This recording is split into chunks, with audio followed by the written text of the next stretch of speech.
சாதி வெறியர்களின் கைகளிலே அரசியல் அதிகாரம் இருக்கிறது. காவல்துறை ஏன் ராமதாசுக்கு கட்டுப்பட்டு நிற்கிறது? ராமதாசின் கைகளிலே மத்திய அமைச்சர்கள் இருக்கிறார்கள். ராமதாசின் கைகளிலே நாடாளுமன்ற உறுப்பினர்கள் இருக்கிறார்கள். ராமதாசின் கைகளிலே சட்டமன்ற உறுப்பினர்கள் இருக்கிறார்கள். ஆக காக்கி சட்டை கும்பல் அதிகாரம் உள்ளவனுக்கு சலாம் போட்டு அடிமை வேலை செய்யும். காக்கி சட்டை கும்பலுக்கு சொந்த புத்தி இல்லை. காக்கி சட்டை கும்பல் என்றைக்கு அந்த யூனிஃபார்ம் போட துவங்குகிறார்களோ அன்றைக்கே மூளையை கழட்டி வைத்துவிட்டு தொப்பியை மாட்டிக் கொள்கிறார்கள். அவர்கள் தொப்பியை மாற்றுவதற்கான ரகசியமே மூளையை கழற்றிவிட்டதுதான். மூளை இல்லை என்பது யாருக்கும் தெரிந்துவிடக் கூடாது என்பதற்காகவே அந்த கும்பல் தொப்பியை மாட்டிக் கொள்கிறார்கள் என்றே கருதுகிறேன். சொந்தமாய் சிந்திப்பதில்லை, நேர்மையாய் நடப்பதில்லை. அதிகாரமுள்ள சாதிவெறி கும்பலுக்கும் மதவெறி கும்பலுக்கும் பணிகிற போக்கே இருக்கிறது. அதனால்தான் குத்தகை உரிமைக்காக போராடிய தோழரை முள்ளுக்குறிச்சியிலே குடிநீர் தொட்டியை சேரியில் கட்ட வேண்டும் என்று சொன்னவரை ராமதாசை திருப்திப்படுத்த வேண்டும் என்பதற்காகவே குண்டர் தடுப்பு சட்டத்தில் உள்ளே தள்ளினார்கள். அதன் விளைவாய் விடுதலை சிறுத்தைகள் தேர்தல் பாதைக்கு திரும்பியது. இன்றைக்கு கருணாநிதி நிலை ஐயோ பாவமாய் மாறிவிட்டது. விடுதலை சிறுத்தைகளை நசுக்க நினைத்து பாவம் அவரையே அவர் நசுக்கிக் கொண்டிருக்கிறார். விடுதலை சிறுத்தைகளை விரட்ட நினைத்து அவரே இன்றைக்கு வீடு திரும்பக்கூடிய நிலையில் இருந்து கொண்டிருக்கிறார். ஆக தாழ்த்தப்பட்ட மக்களின் மீது இந்த அடக்குமுறையை ஏன் ஏவினார்? எமக்கு கருணாநிதி மீது கோபம் இல்லை. கருணாநிதி ராமதாஸ் மிகப்பெரிய அரசியல் சக்தி என்று நம்பி ஏமாந்து போனார். ஆனால் பத்திரிகையாளர்கள், அரசியல் ஆர்வலர்கள் கணக்கு போட்டு எத்தனை வாக்கு வங்கி ராமதாசுக்கு இருக்கிறது என்று பத்திரிகைகளில் எழுதுகிறார்கள். இத்தனை ஆண்டு காலம் தேர்தலில் போட்டியிட்ட ராமதாஸ் ஒட்டுமொத்தமாக வாங்கி இருக்கிற வாக்கு வங்கி 2%. கடந்த நாடாளுமன்ற தேர்தலில் முதலாய் 10 நாள் இடைவெளியில் போட்டியிட்ட விடுதலை சிறுத்தைகள் வாங்கி இருக்கிற வாக்கு வங்கி 2%. யார் இங்கே பெரிய கட்சி? 3 முறை போட்டியிட்டும் 1.5 லட்சத்தை தாண்ட முடியாத கட்சியா? 10 நாளில் 2 லட்சம் வாக்குகளை சிதம்பரம் நாடாளுமன்றத்தில் பெற்ற விடுதலை சிறுத்தைகளா? கருணாநிதிக்கு இப்போதுதான் ஞானம் பிறந்திருக்கிறது. ஆகவே இந்த மண்ணில் அரசியல் அதிகாரம் பெற்றிருக்கிற கும்பலுக்கு பணிவிடை செய்வதையே அரசு கேந்திரங்கள் ஒரு மரபாக கொண்டிருக்கிறது. அதனால்தான் விடுதலை சிறுத்தைகள் தேர்தல் களத்திற்கு வர வேண்டும் என்கிற ஒரு கட்டாயம் உருவானது. தேர்தல் களத்திற்கு வந்ததனால் நாம் இந்த ராமதாஸை எதிர்க்கவில்லை, பாட்டாளி மக்கள் கட்சியை எதிர்க்கவில்லை. பாட்டாளி மக்கள் கட்சியின் தலைவர் ராமதாசுக்கு அந்த பழைய தோழமையோடு சொல்லிக் கொள்ள விரும்புகிறேன். தமிழ் குடிதாங்கி என்று பட்டம் வழங்கிய அந்த கைகளால் இன்றைக்கும் சுட்டிக்காட்டி சொல்லுகிறேன், நீங்கள் குச்சி கொளுத்துகிற அந்த பழக்கத்தை கைவிட்டு விடுங்கள். குச்சி கொளுத்துகிற அந்த பண்பை கைவிட்டு விடுங்கள். 1987 இருந்து 2000 வரையில் இதுவரை 25,000 குடிசைகளை ராமதாஸ் கொளுத்திருக்கிறார். வன்னியர் சங்கமாய் இருந்தபோது சாலை மறியல் போராட்டம் நடத்தினார். இடஒதுக்கீடு கேட்டு போராடி அந்த போராட்டத்தில் அரசுக்கு எதிராக வன்முறையில் ஈடுபட்டதை கூட மன்னித்து விடலாம். ஆனால் சேரி மக்களின் குடிசைகளை கொளுத்தலாமா? 12,000 குடிசைகளை கொளுத்தினார். அதன் பிறகு பாட்டாளி மக்கள் கட்சியாக மாறினார். அதன் பிறகாவது பண்பை மாற்றிக்கொள்ள வேண்டாமா? போஸ்டர்களில் போட்டார். ஆகவேதான் அம்பேத்கருக்கு தெரு தெருவாய் சிலைகளை வைத்தார். ஆகவேதான் எரிமலையை பிடித்து வந்து பொதுச் செயலாளர் ஆக்கினார். ஆகவேதான் தனது கொடியிலே நீல வண்ணத்தை சேர்த்தார். ஆகவேதான் ஆதி திராவிடர் வன்னியர் ஒற்றுமை மாநாடு என்று நாடகமாடினார். பொது சந்தியிலே வைத்து என்னை விசாரியுங்கள், முச்சந்தியிலே வைத்து என்னை விசாரியுங்கள், நான் தப்பு செய்திருந்தால் சவுக்கால் அடியுங்கள் என்றெல்லாம் நாடகமாடினார். ஆனால் இவ்வளவு குட்டிக்கரணம் போட்டு பார்த்தும் எரிமலைக்கு பின்னால் ஒரு 100 பறையன் போனாரா? ராமதாஸ் ராமதாசை நம்பினானா? இந்த மானங்கெட்ட மன்னுச்சாமி பின்னால் ஒரு 10 பறையன் போயிருக்கிறானா? ஏன் அது நடக்கவில்லை? ராமதாஸ் பின்னால் ஏன் இந்த மக்கள் அணிதிரளவில்லை? தாழ்த்தப்பட்ட மக்களுக்கு எதிராக அடக்குமுறையை ஏவுகிற கருணாநிதியை சேரிக்குள்ளே அனுமதிக்கிறார்கள்.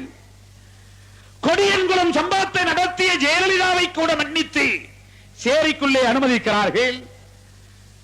மூப்பனாரை சேரிக்குள்ளே அனுமதிக்கிறார்கள். கம்யூனிஸ்ட் தலைவர்களை சேரிக்குள்ளே அனுமதிக்கிறார்கள்.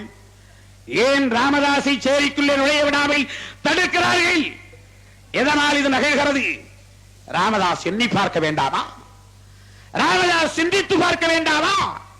ஒரே காரணம்தான், சிட்டுக்குருவி கூட்டை கூட கலைக்க கூடாது, அது பாவம் என்று எண்ணுகிற இந்த சேரி வாழ் மக்களின், இந்த கடைசி மனிதர்களின் ஒரே சொத்து, ஒரே உணவை அந்த குடிசைதானே. அந்த குடிசையையும் ஈவிரக்கம் இல்லாமல் கொளுத்துகிறாயே, அந்த குடிசைகளை எரித்து சாம்பலாக்குகிறாயே, அக்கினி சட்டையிலிருந்து எடுத்த தீ என்று கற்பூரத்தை கொளுத்தி என் மக்களின் குடிசையில் போட்டு கொளுத்துகிறாயே, என் மக்களின் வயிற்றெரிச்சல் எல்லாம் உண்மை சும்மா விடுமா? என் மக்கள் விட்ட சாபம் எல்லாம் உன்னை சும்மா விடுமா? ஒரு காலத்தில் அது தண்டனை தந்தே தீரும். அது சும்மா விடாது. சேரி மக்கள் சிந்திய ரத்தமும், சேரி மக்கள் வடித்த கண்ணீரும், சேரி மக்கள் வைத்த ஒப்பாரி ஓலவும் ராமதாசே உன்னை மன்னிக்காது. அதனால்தான் ராமதாசை சேரிக்குள்ளே சேரி மக்கள் நுழைய விடவில்லை. இப்போது ஒரு நண்பனாய் சொல்லுகிறேன், பழைய தோழனாய் சொல்லுகிறேன், ஒரு நட்புறவு வேண்டும் என்று சொல்லுகிறேன், வட மாவட்டங்களில் ஒரு அமைதி வேண்டும் என்பதற்காக சொல்லுகிறேன். ராமதாஸ் அவர்களே, குச்சி கொளுத்துவதை நிறுத்திவிடுங்கள். குச்சி கொளுத்துகிற பண்பை கைவிட்டு விடுங்கள். நானும் ஏராளமான கூட்டங்களில் சொல்லி பார்க்கிறேன், அவர் கைவிடுவதாக இல்லை. அபிஷேக பாக்கத்தில் தன்னை கொல்ல வந்ததாக நாடகமாடி ஆண்டியார் பாளையத்தையும் பெரிய காட்டு பாளையத்தையும் தீ வைத்து கொளுத்தி ஒரு மீனவ பெண்மணி ரேவதியை அடித்து கொலை செய்து பெருமாள் என்கிற முதியவரை வெட்டி காயப்படுத்தி ஒரு தென்னை மரத்தடியிலே போட்டு தென்னங்கீற்றுகளை எடுத்து வைத்து பெட்ரோல் ஊற்றி தீ வைத்து உயிரோடு கொளுத்தினார்களே சாதி வெறியர்கள். ராமதாஸ் திருந்து விட்டாரா? ராமதாஸின் பாட்டாளி மக்கள் கட்சி திருந்து விட்டதா? இல்லை, ராமதாஸ் திருந்த மாட்டார். அவருடைய பரம்பரை குணம், பரம்பரை பண்பு மாறாது. ஏன் தெரியுமா? ராமாயணம் கேள்விப்பட்டிருப்பீர்கள். ராமனுக்கு விசுவாசமான ஒருவன் உண்டு. எத்தனையோ விசுவாசிகள் ராமனுடைய தம்பி லட்சுமணன், ராமனையும் லட்சுமணனையும் படகிலே ஏற்றி போன குகன், ராவணனின் தம்பி விபீடனன், இப்படி ராமனுக்கு பல விசுவாசிகள் இருந்தாலும் ராமனை நெஞ்சிலே ஏற்றி இதயத்திலே வைத்திருக்கிறேன் என்று இதயத்தை பிளந்து காட்டுகிற ஒரு உண்மையான விசுவாசி ஒருவர் உண்டு. அவன் யார் தெரியுமா? ஆஞ்சநேயர், அனுமான். அந்த ஆஞ்சநேயருக்கு இன்னொரு பெயர் உண்டு, அதுதான் ராமதாஸ். ஆஞ்சநேயர் என்றால் ராமதாஸ், ராமதாஸ் என்றால் ஆஞ்சநேயர். ராமனின் தாசன், ராமனின் அடிமை என்று பொருள்.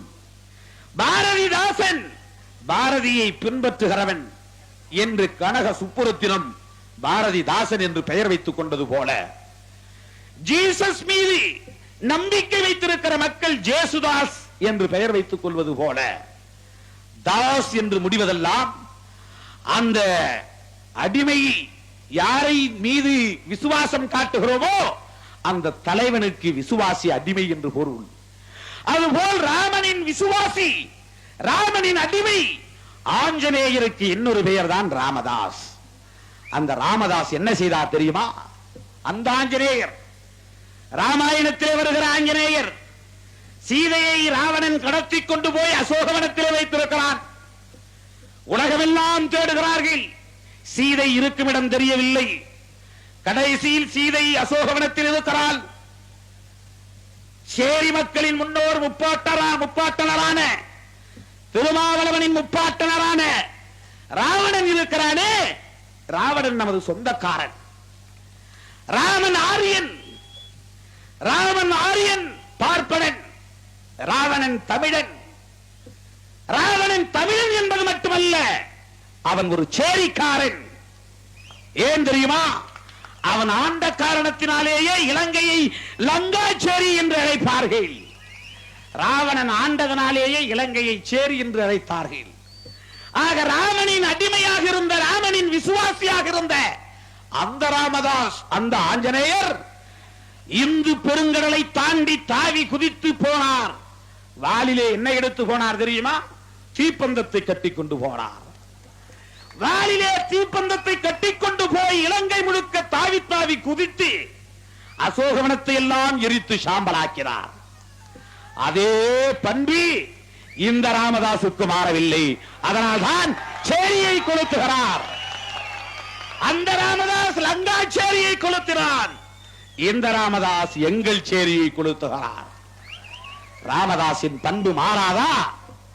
சேரியை கொளுத்துவதை கைவிடுங்கள், சேரியை கொளுத்துவதை நிறுத்துங்கள்.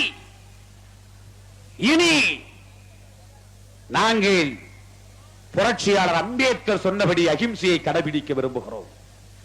காந்தி சொன்ன அகிம்சை, யாருக்கும் தீங்கு செய்யக்கூடாது, அடித்தால் திருப்பி அடிக்க கூடாது. இது காந்தியின் விளக்கம். இயேசு சொன்னதாக சொல்லுகிறார்கள், ஒரு கன்னத்தில் அடித்தால் மறு கன்னத்தை திருப்பி காட்டு. இது இயேசுவின் அகிம்சை. ஆனால் புரட்சியாளர் அம்பேத்கர் சொன்ன அகிம்சை என்ன தெரியுமா? எல்லா உயிர்களையும் நேசிக்க வேண்டும், எல்லா மனிதர்களையும் மதிக்க வேண்டும், மனித நேயம் அவசியம். ஆனால் சேரியை ஒருவன் கொளுத்துகிறான் என்று சொன்னால் கொளுத்துகிறவனை எரியும் சேரியில் எடுத்து தம்பி புறப்படு, புறப்படு, அண்ணே திருமா பேர சொல்லி நீ தீப்பிழம்பா கிளம்பிடு.